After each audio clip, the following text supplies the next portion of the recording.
Good morning, everybody, and thank you for joining us for another episode of Coffee and Something Stronger. My name is Cody Nord, the Executive Director for Georgia Interfaith Power and Light.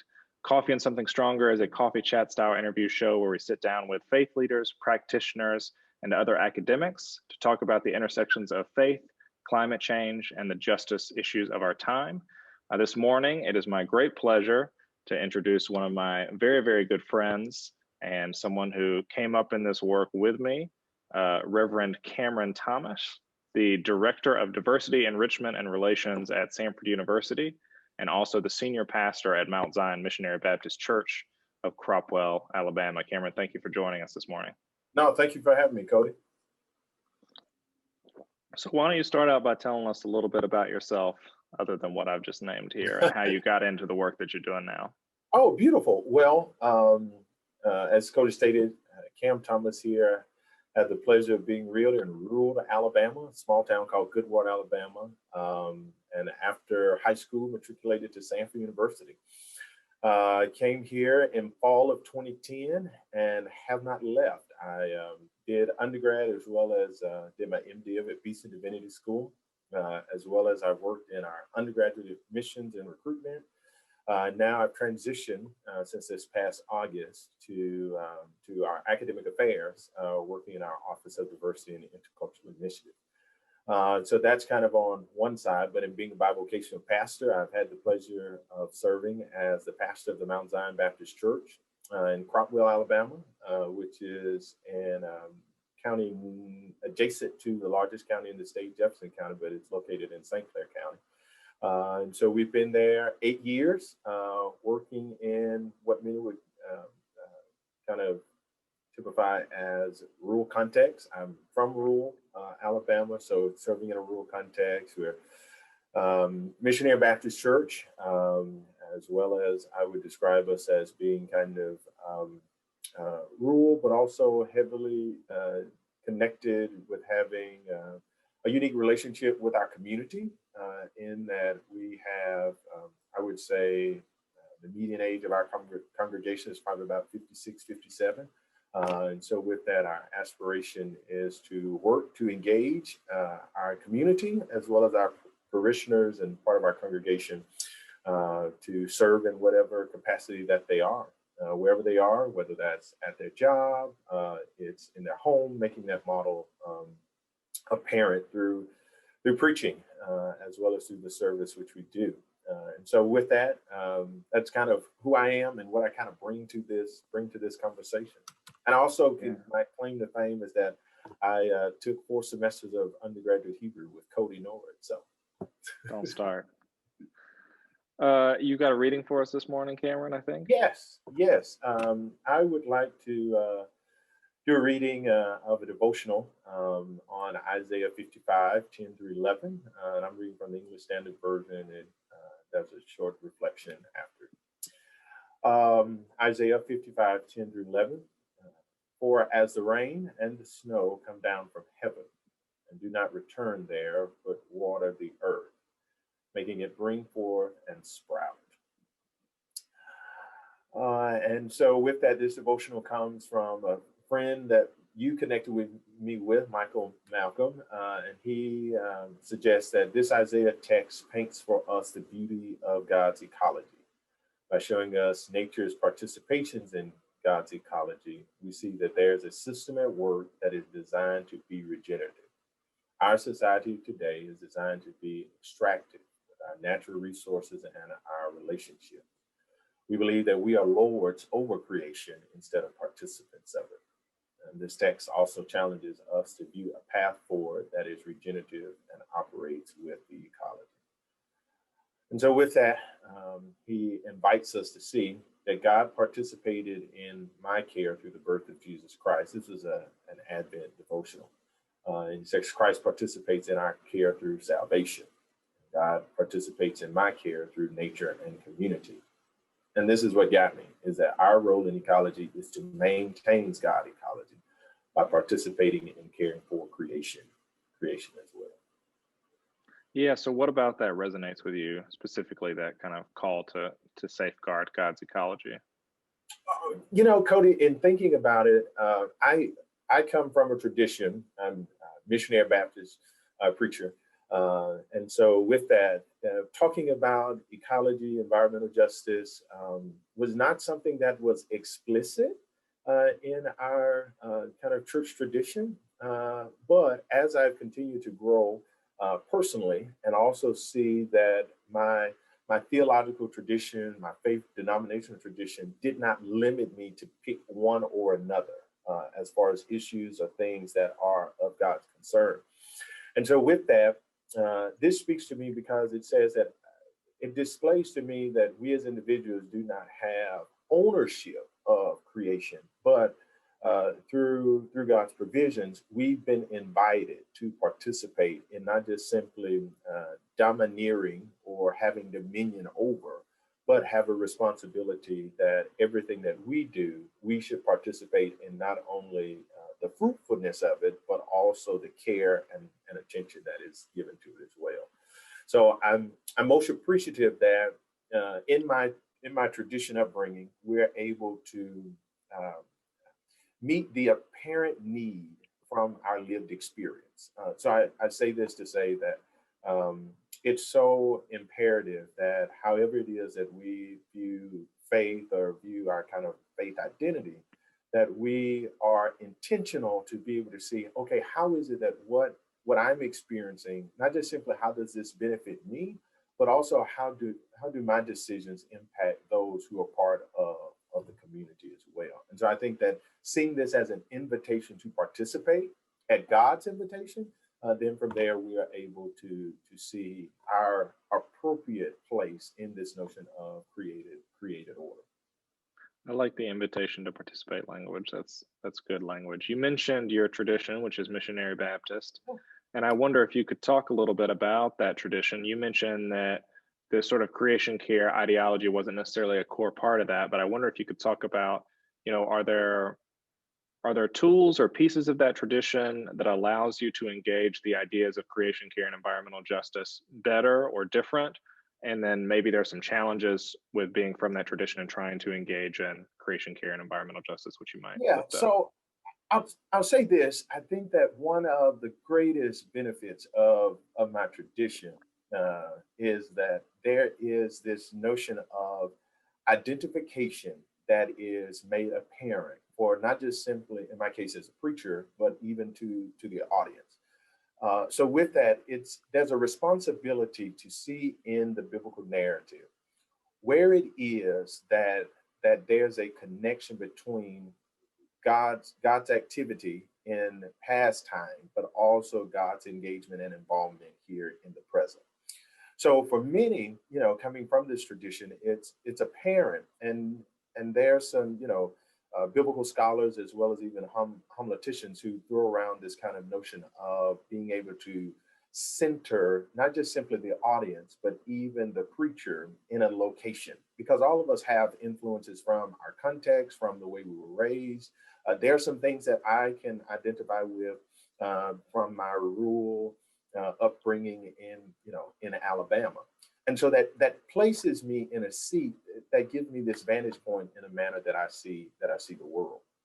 But in doing that, I think one of the greatest aspects and what makes my tradition more versatile, not against others, but just more versatile as a whole, is that the identification is not just simply an individual story, but what is God's story and activity as people of faith engage in the world, and in their engagement with the world, how is it that we have the responsibility to be God's change agents, even in the midst of this world? So I think so being able to see myself, being able to see, hopefully for a parishioner as well, being able to see that every opportunity to work in a manner to display God's justice is a noteworthy cause. I mean, and it's not just simply something attached to, like I said, I pastor a predominantly African American congregation. And so it's not just simply the notion of Black Lives Matter, but it's also in conjunction with being able to see a need to eradicate poverty, to eradicate those who, do not have opportunities for accessible healthcare. I was just brought in a conversation this past week. My home county in the state of Alabama is one of the few counties in the entire state that does not have a place for the COVID-19 coronavirus vaccine to be dispersed, because there's not a Department of Public Health or a hospital or anything. So there's no way for people to get access for. They didn't have anywhere to disperse the vaccine. So I got on the phone, and I don't even live there anymore. And I called the local pastor, and we began to talk about an article that displayed this. And it was like, well, this is a prime opportunity for the church to use our facilities. And we're in the midst of this virtual world with all of the things that are going on with the pandemic. And it's like, okay, how is it that the church can still meet an immediate need here and now, being able to use the spaces, facilities that we have, for them to be hubs and centers for people in our community to be able to receive this vaccine if they choose to, because much of the greatest infrastructures, the best facilities in the community are churches. And so with that, being able to see those so meeting not just simply a need, but also seeing the responsibility for the solution to come out of where. I'd say this right. We work not for these things, but we work as a faith community. We work from the knowledge and notion of being God's agents in the world. And so with that, you have really exposed me even further to engaging with the notion of environmental justice and how these, clean air, like when the Flint water crisis took place, like our church is in Alabama, there was a network of churches that had some inroads to Flint. And so rural Alabama churches, not attached to that denomination directly, but clergy got together across the state, and we were sending water. Like we called, 18-wheelers, truckers who own their own trucks, and we were like, we'll pay for the gas. We got water. We need to get this water moving. And so that was kind of just the apparent that, hey, we need to answer this problem that the world has. Now we can get into, the notion of how it got to that place and point, and that can be debated. The decisions that were made, that can be debated. But as the African proverb says, hungry stomachs don't have ears. And so in that, we have to meet the needs. And that is not just simply making sure that Black and brown bodies are treated with dignity and respect in this country, but also that those who are thirsty, that they have water, those who are sick have an opportunity for healthcare, being able to see that. Yeah, no, all of that makes good sense, and I appreciate you making those links. You are a unique person because you sit kind of 1 foot in the rural church and 1 foot in an esteemed academic institution in the state. And so, from centering yourself as the preacher in this moment, sitting in that place, I guess I'm wondering, you've talked a little bit about some of the things that congregations have done in Alabama. We're kind of responding to injustices or to needs, being God's change agent. I wonder if you could talk a little bit about what is the work of a local minister in a rural place and how you get people to see the injustices, particularly the systemic injustices, and how you move them to a place in which they can engage those things, whether it's environment, whether it is police brutality, whether it is, dirty water. I would say that in looking at the rural context, which is, if anybody's listening, there's, a great opportunity for someone to do some more research as far as pastoral care and that kind of thing concerning the rural context. Because with the rural context, there's this kind of notion of this dwindling of resources. So there's this, exodus from the rural context to people going to more urban settings. And so kind of the notion of merging and more collaboration is something that that is it's prime time to look at that, because there's just there in the rural setting you cannot have competition. And when I say you cannot have competition, um, it's imperative to establish partnerships. And in establishing partnerships, like in our context, every year as the school year begins, in our local community where our church is located, we partner with the PTO and local churches and some of the local businesses. So everyone is brought to the table as a partner, and we try best to purchase as well as to provide as many um, school supplies that are needed, so that once again, students and their families will have one less thing to have to worry about in preparation for school. But partnership is so important, because if you take your two or three and I bring my two or three, then we have, 4 to 6 instead of, isolated two or three. But I also would say that in trying to mobilize in the rural context, um, there's so many opportunities, but you cannot be in competition, which is also something that I think should be taken from kind of a faith model, in that um, in our tradition we assert as well as affirm what it is that Christ has done, how it is that Christ has brought us together. The walls of partition are, dissolved. No longer this or that, but we are all free and one in Christ. And so we do not have to work from competition, but we actually work in a notion where we complement. So as we bring together resources, as we bring together even mental resources where people can think and people can be thought leaders, it's an invitation and an opportunity to be able to say, okay, what is our apparent need? And this transcends color. There are a lot of people who are like, well, we can't do this and we can't do that because, the Black church and the white church, and this is specifically in our context, we've never done anything before. Well, in our city, in Pale City, I'll say, we had a conversation where we actually had a Black Lives Matter, march in town.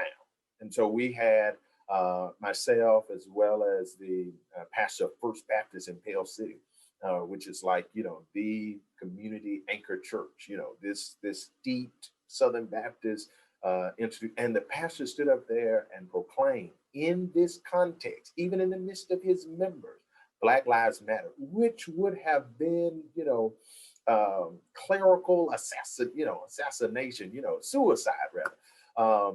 But there was a conversation between Black and white clergy to talk about why this matters, why it is that you need to assume, even in your position and seat of power as the pastor, to be able to help provide clarity beyond, news outlets, beyond kind of preconceived notions. But we need to see this from a gospel lens. And so not just simply complimenting and having conversation, because the rural context has this affinity for for longevity. Everything is attached to what is the legacy attached to this. Like how have these things been done before? How we're not just going to do the best thing for here and now. We're going to do the thing that makes the most sense in connection to our history and heritage.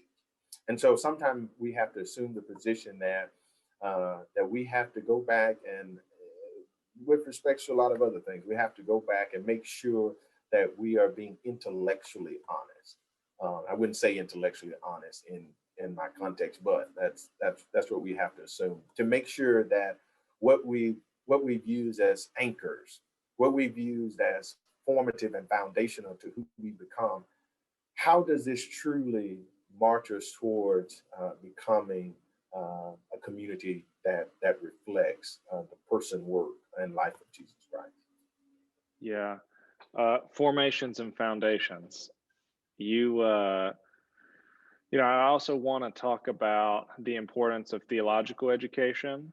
I think the role of the pastor and the role of the professor is similar and different in a variety of ways. And I think, one of the beautiful things that theological education can do is it can take people from all walks of life.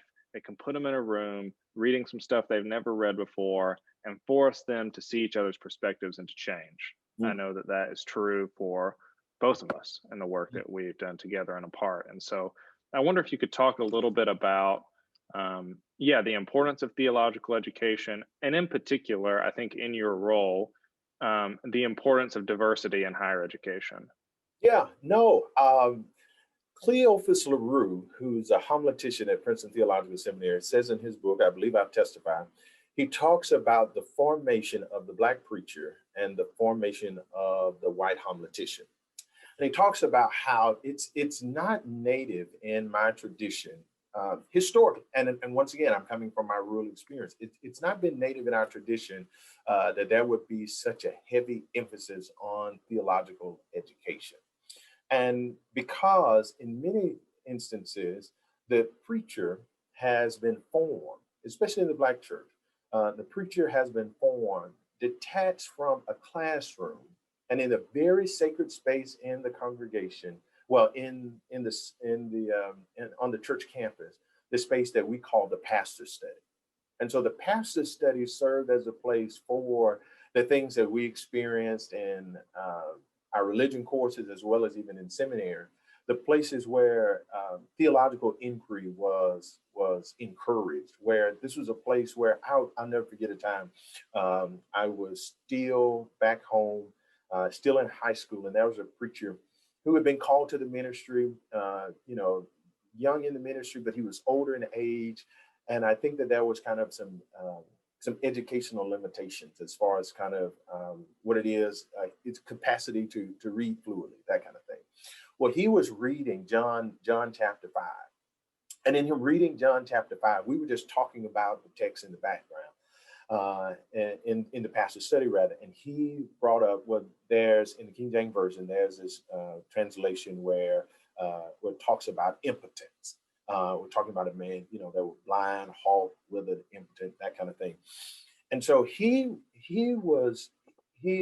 reading was not accurate. And so he parsed impotent as being important.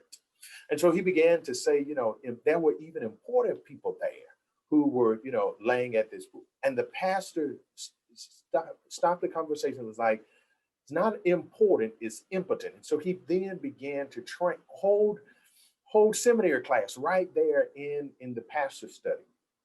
But so that is something that's been native. So in the Black preaching tradition, it's less that's taught and it's more is caught.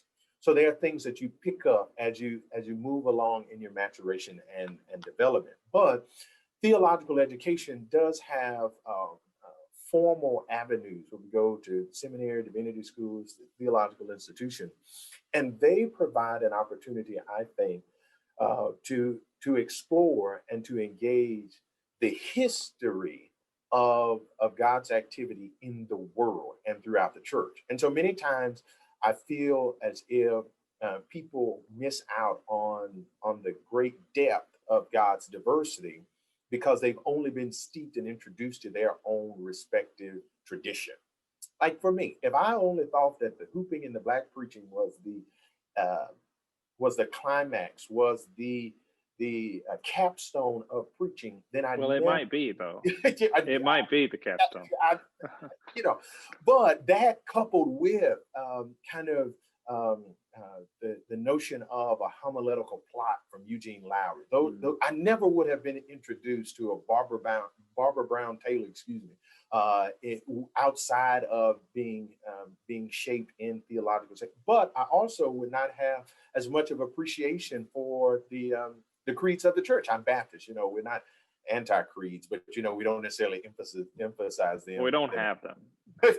So in this exposure, so here we are standing in this hall of faith that truly, as Hebrews talks about, now we're encompassed with such a great cloud of witnesses, we're able to see God's work, not just simply in um, white dominant culture or even black dominant culture, but we're able to see God's activity with respects to Latino and Hispanic domain in Africa, in the black experience here in America. And the beauty about that is that in our work in higher education, I think we are responsible for helping expose to display whatever discipline. I know we're talking about theology and formation of pastors and preachers, but whatever respective disciplines, we are able to display in the faculty who we hire, with the texts that we choose to use for those classes.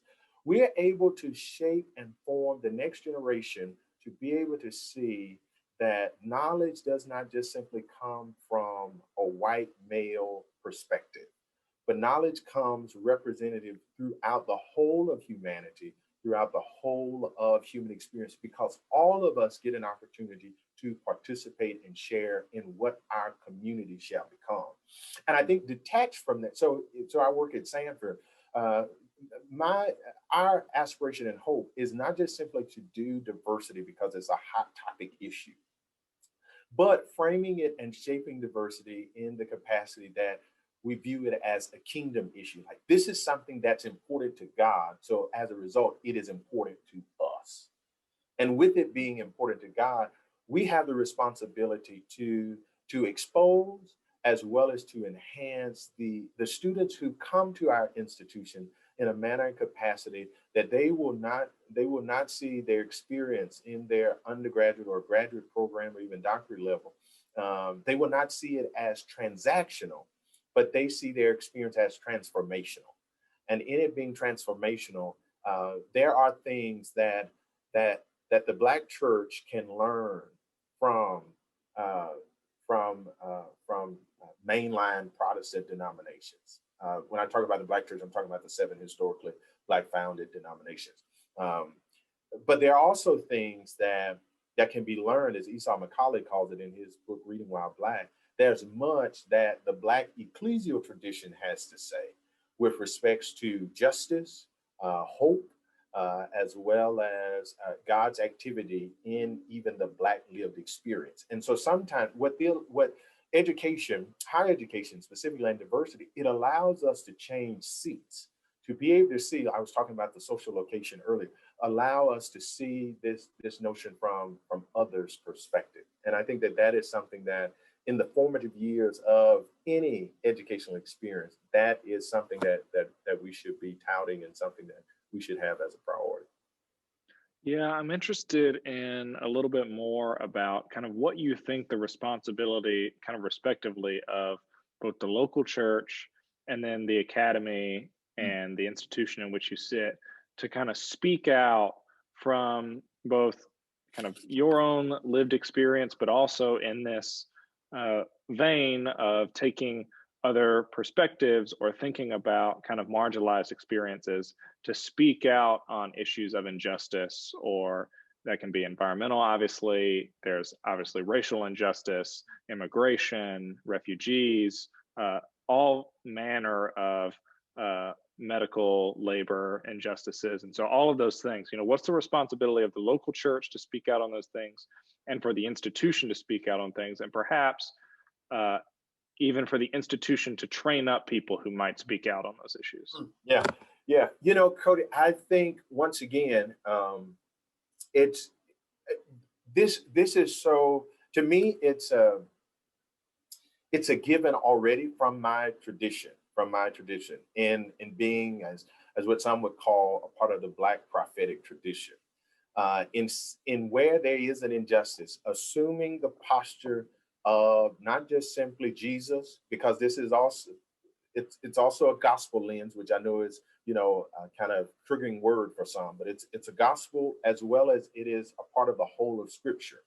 Standing in the position of a prophet to speak truth to power, and in speaking truth to power, one of my favorite Jeremiah text is where Jeremiah is responding to these kind of false prophets who are saying, peace, peace. But Jeremiah comes back and says, peace, peace. There is no peace. There will be no peace. You're speaking this as something to passe the people, to satisfy the people, but judgment is impending, because this is the position and posture and the expectation of God towards God's people, and they are falling short of that.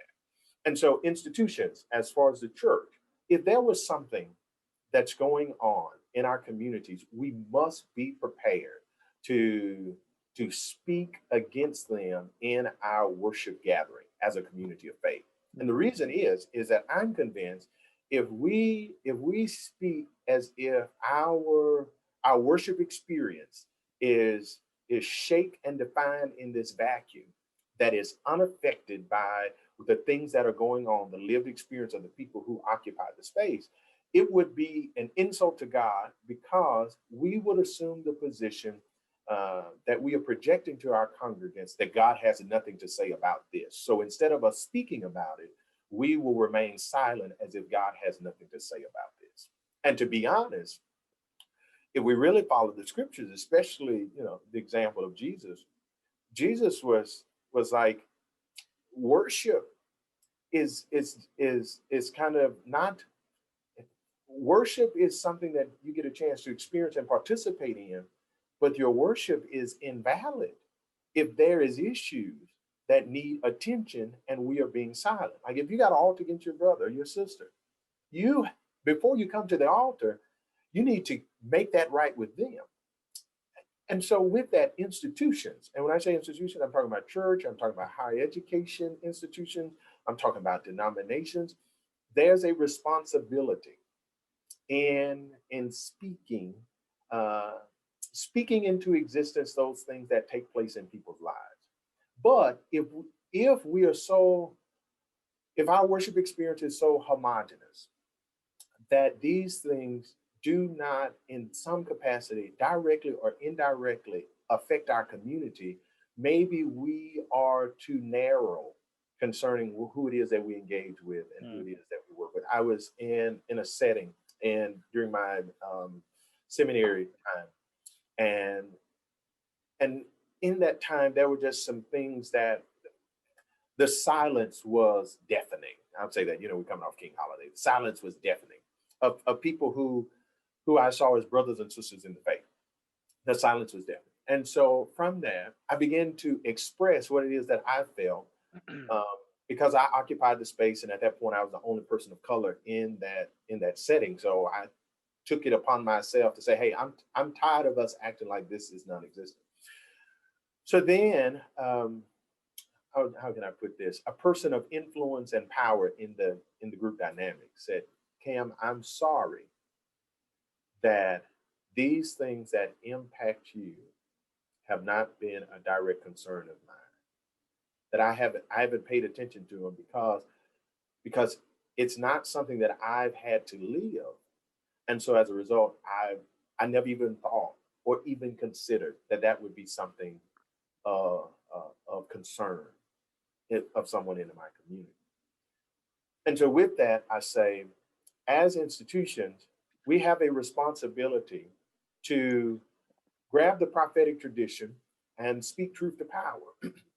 We've had somewhat of a whitewashing of Dr. King. He's become palatable for our appeasement and for our recognition. Instead of us talking about how he was concerned about injustice, and he even noted that injustice anywhere is a threat to justice everywhere. But we like to talk about his dream, and we like to talk about content of their character, not the color of their skin. So much so that we've kind of dipped King in kind of a colorblind reality, which was not King. King was very much aware that he was a Negro in America. He was very aware that his aspirations were to enhance the livelihood of people who were most impacted.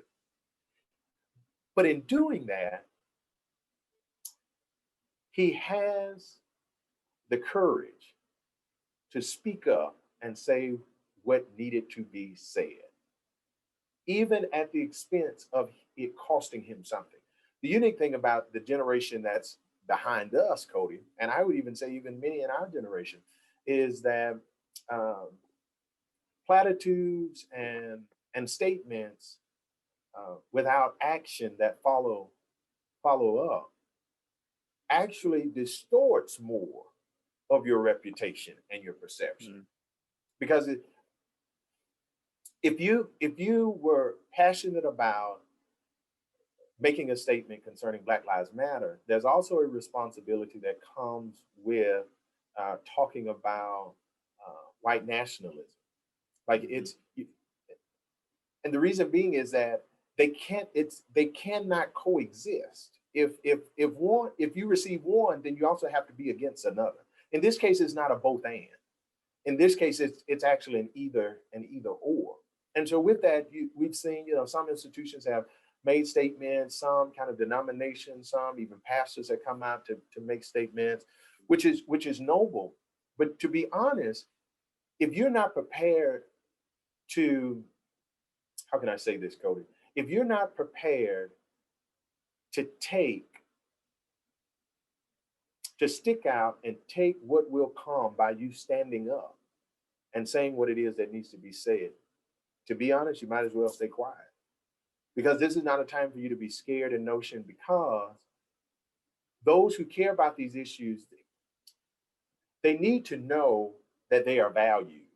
They need to know that they are, when we don't speak about these things, as an institutions, churches, even individually taking our influence, a professor, pastor, whatnot, it assumes that these topics and specifically these people are invisible to our institutions. And if they're invisible, then they will always question if this place truly is their place as well, or are they merely a guest? Is this their home, or are they just merely a guest that has been extended an invitation that has an expiration? Yeah, I peace, peace. There is no peace. Shalom, shalom. Vain shalom. I, yeah, I want to follow up on the piece about kind of the whitewashing of Dr. King, or the making him into a peace figure. And I wanted to read this excerpt from Letter from Birmingham Jail, which we had talked about earlier, and I've read on the show before, but as a warning and perhaps a condemnation to the white moderate.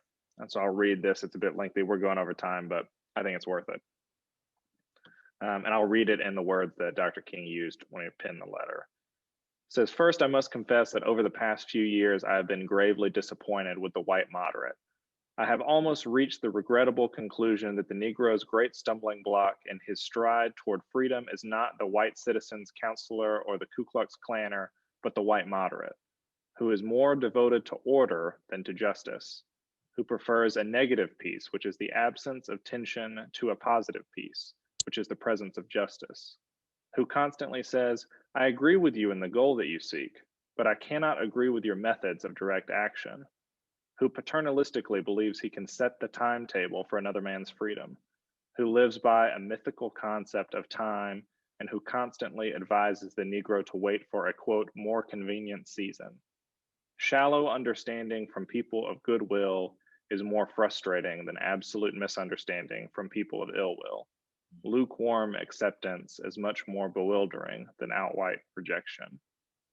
He goes on to say, "I had hoped that the white moderate would understand that law and order exist for the purpose of establishing justice, and that when they fail in this purpose, they become the dangerously structured dams that block the flow of social progress.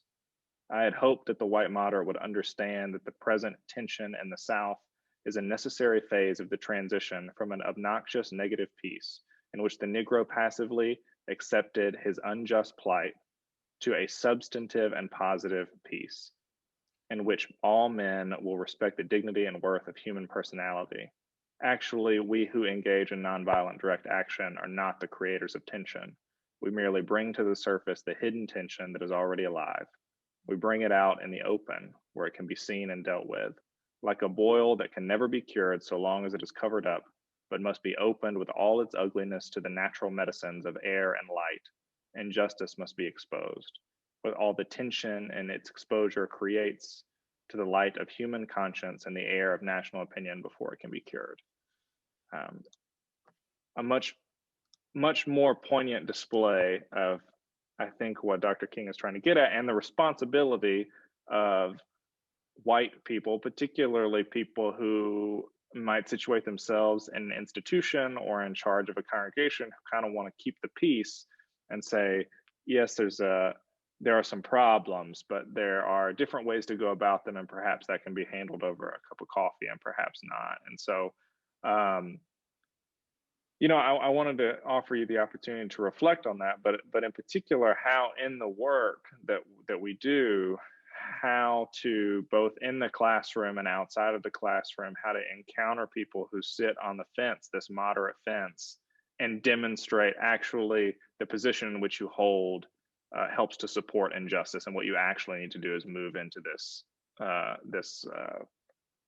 towards this step of action. That there's some stuff to be done, and it can't be done without moving towards that step of action. Yeah, and Cody, I think that it's safe to have an opinion and to be on the sideline in this work, in kind of this notion of thought. The story goes that Dr. Jim Barnett has told me concerning a conversation. He has the picture of his dad and MLK in his office. So Jim Barnett tells the story as the picture positions King and Henley Barnett having a conversation. And he kind of recounts that this is the conversation where he asks Martin Luther King to come and, entertain the idea to be on faculty at Southern Baptist Theological Seminary there in Louisville.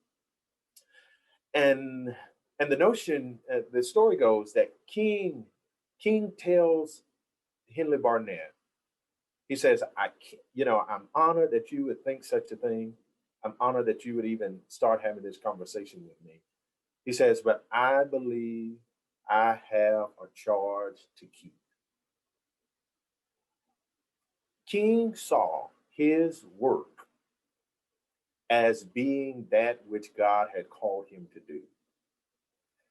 And I think for us to claim as far as being people of the Christian faith, we have to see this work as what God has called us to do. And I'm not just talking about the William Barbers, as far as, those who would stand and lead, Poor People's Campaign, all those kind of things. I'm talking about for people like you and me in our positions, people who are watching this, who are serving their local congregation or serving in institutions that work towards this end. We have to be committed to this notion of the call and the cause for which we stand. It bothers me when from a pastoral, from a practical, from a devotional sense, we deduce the gospels and the information and God's revelation about God's self in the person of Jesus Christ, when we deduce it to a homeboy of ours, when we deduce the work of Jesus Christ to being something that just simply causes us to be exempt from the affairs of the world and to, not necessarily to be able to just, live in this world. No, Jesus, it may just be the prophetic tradition that I come from. Jesus stands, Luke 4, and he pulls out the Isaiah scroll, and he begins to make tangible what the mission of the kingdom of God is going to be. The Spirit of the Lord is upon me. He's anointed me to bring good news to the poor, to set at liberty those who are captive. These are not just simply philosophical, theoretical notion of the oppressed and the marginalized. This is the commandment that people who really follow Jesus, they are prepared to be countercultural. I think that's one thing that's important because King, and I think that King is inviting, because he's responding to the clergy here, this ecumenical clergy response to him. They're calling him agitators. They are saying wait, and he's like, "How long do you want me to wait? How long do I have to wait for this, which is your lived reality, and you occupy the same space. You pay the same taxes. You are accounted for just like I am, and I have to wait and live as a second-class citizen." But it's tangible. And so I'll say this: it's an invitation. I think King, and I had a chance to reflect on this yesterday. I think King invites us to use whatever respective domain and authority that we have in order to make good on not just simply the promises of America, but the promises that are expected from this notion of people of faith. Like, I don't even like to use the word, we ought to treat people right because people have value. That's a kind of currency term. That's a term that refers to someone's value is attached to what it is that they are worth. But no, it's dignity. It's dignity as people, all human beings, being image bearers, being made in the image of God. And that is what we work toward. And so if there is an injustice, we have the responsibility to speak up about it, speak out against it. I don't care where you are, but seeing this as a responsibility, just as important for some as spreading the gospel. I would say, when I say spreading the gospel, the notion of sharing the good news of Jesus Christ. I don't think you can share the gospel and not be committed to these gospel tenets. Mm-hmm. But in having hope in a crucified and resurrected Savior, the notion is that we work from that. And we don't simply work for that. We work from this notion. And so I think, if nothing else, at the climax of the sermon from my boyhood pastor, he's a blessed memory now, but he would always conclude his sermon with the death, burial, and resurrection of Jesus Christ. That early Sunday morning, he got up with all power. And then he would go into the refrain, since he got up, you can get up. And so I think that this is something that we have to use. We have to make sure that we utilize the full expanse of the gospel story, in that which has been done in the person of Jesus Christ. If we believe in him, and then as a result, we share in this heritage, in this lineage, as Romans 8:11 talks about, the same spirit that raised Christ up will also quicken and make alive our mortal body. So even we ourselves, if we can get up, but in us getting up, we can get up out of oppression. We can get up out and up against injustices, because in this notion and in this place, we're able to share in the resurrected experience of Christ. And so if that's what you believe in, then you have a responsibility to share that and work towards that end. And I'm done. It's imperative and important. If that's what one believes, then one should be willing to speak up for Black life in America. If one believes that, we should be so committed to the cause of Christ, to the symbols of Christ, that we will not allow them to be contaminated and our witness to be diluted as a result of identifying or even allowing it to be hijacked by those who have a faith that is fleeting, instead of a faith that is rooted and anchored in a faithful God. Cameron, thank you so much for that and for coming on the show this morning. If you want to catch more sermons from Cameron Thomas, you can.